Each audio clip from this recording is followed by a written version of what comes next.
കുറച്ച് ലേറ്റായിട്ട് എണീച്ച്. കാരണം എന്ന് വെച്ചാൽ ഭയങ്കര മടിയായിരുന്നു. അലാറം അടിച്ചിട്ട് പിന്നെയും മൂടിപ്പോയി അവിടെ കിടന്നു. പിന്നെ കുറച്ച് നേരം കിടന്നേരം വിചാരിച്ചത് അയ്യോ എണീക്കണമല്ലോ, അരി അടുപ്പത്തിട്ടിട്ടല്ലോ എന്ന് അങ്ങനെ വന്നു. പിന്നെ വിചാരിച്ച് നെയ്ച്ചോറാക്കണമെന്ന് വിചാരിച്ചു. വേണ്ട, അരിയൻ അടുപ്പത്തിട്ടേക്ക് അയച്ച് അരി അടുപ്പത്തിട്ടു. അതിൻ്റെ ഇടയ്ക്ക് ചായയാക്കി. ചായ ഇവിടെ ഒഴിച്ചു വെക്കുന്നതിന് മുമ്പ് ഓരോരാൾ എടുത്തിട്ട് പോകും. അങ്ങനെയാണ് ഇവിടെ രാവിലെ ചായ വേണം. അപ്പോൾ ചായയും കൊണ്ടുപോയി. അതിനുശേഷം പിന്നെ ബീറ്റ്റൂട്ട് തോരൻ വെക്കാമെന്ന് വിചാരിച്ചു. ബീറ്റ്റൂട്ട് അങ്ങനെ ചോപ്പർ ഉണ്ടായതുകൊണ്ട് ഇപ്പം നല്ലോണം ബീറ്റ്റൂട്ട് മേടിക്കും. കാരണം അത് അരിയാൻ എളുപ്പമായല്ലോ. അപ്പം അങ്ങനെ അത് അരിഞ്ഞ് തോരൻ വെക്കും. സാധാ തേങ്ങയിട്ട് തോരൻ വെക്കുന്ന എല്ലാവരും വെക്കുന്ന ഒരു തോരൻ.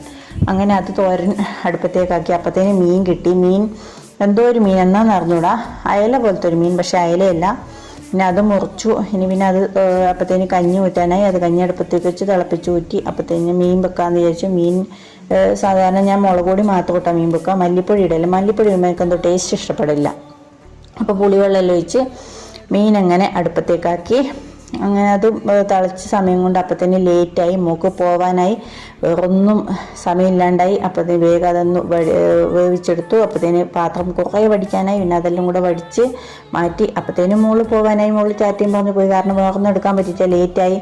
പിന്നെ കുളിച്ചിട്ടുമില്ല ഇന്ന്. വിളക്കും കത്തിക്കാൻ പറ്റിയിട്ടില്ല. പിന്നെ ഹസ്ബൻഡ് കുളിച്ച് വിളക്ക് കത്തിച്ചു. പിന്നെ ഞാൻ പിന്നെ വേഗം മോൻ്റെ ഫുഡും കൂടെ ആക്കി. പിന്നെ എല്ലാവരും പോയി കഴിഞ്ഞ ശേഷം പിന്നെ എനിക്ക് പുട്ട് ആക്കിയൊക്കെ ചോറ് തിന്നാൻ കയ്യിലയച്ചു. എല്ലാവരും ചോറാവേണ്ടത്. അപ്പം ഞാനിങ്ങനെ പുട്ടുണ്ടാക്കുക. വേഗം ഒരു പാത്രത്തിലേക്ക് കുറച്ച് ഇത് പുട്ടുപൊടി ഇടും. അതിലേക്ക് തന്നെ വെള്ളം ഒഴിക്കും. അതിലേക്ക് തന്നെ തേങ്ങയിടും. എന്നിട്ട് അതിങ്ങനെ ഒരു അരിപ്പ് പാത്രത്തിൻ്റെ മേലെ എടുത്ത് വെച്ച് കുറച്ച് നേരം കഴിയുമ്പോൾ നല്ല പുട്ടാവും. അപ്പോൾ അത് ഒരു പാത്രത്തിലേക്ക് ഇട്ടു. ഇനിയിപ്പോൾ ഈ പുട്ട് കഴിഞ്ഞ് കുറച്ച് നേരം ഇരുന്നതിന് ശേഷം കുറച്ച് അടിച്ചു വാരി തുടക്കുക എന്നുള്ളൊരു പണി മാത്രമേ ഉള്ളൂ. മോർണിംഗ് കുളിപ്പിച്ച് ഉറക്കുക. അപ്പോൾ അത്രയേ ഉള്ളൂ. ഇഷ്ടപ്പെട്ട സപ്പോർട്ട് ചെയ്യാത്ത